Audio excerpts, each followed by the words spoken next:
કર્ણાટકના હાસન જિલ્લામાં એક દુઃખદ માર્ગ અકસ્માત થયા હોવાનું સામે આવ્યું છે। એક આઈપીએસ અધિકારી હાસન જિલ્લામાં તેની પ્રથમ પોસ્ટિંગ પર જતા માર્ગ અકસ્માત થયા હોવાનું સામે આવ્યું। પોલીસે સોમવારે જણાવ્યું હતું કે તેમની પસંદગી કર્ણાટક કેડરના 2023 બેચના આઈપીએસ અધિકારી તરીકે કરવામાં આવી હતી।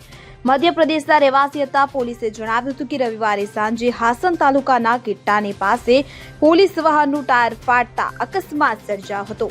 ડ્રાઈવરે કાબુ ગુમાવ્યો અને ગાડી રસ્તાની બાજુમાં આવેલા એક ઘર અને ઝાડ સાથે અથડાઈ।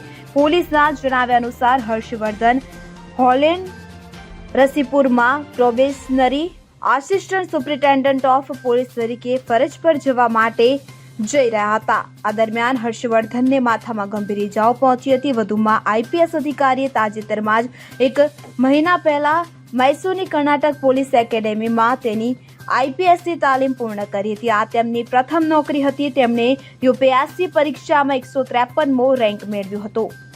Bureau report CN24 news. હવે જુઓ દેશ દુનિયાની તમામ ખબરો તમારી આંગળીના ટેરવે।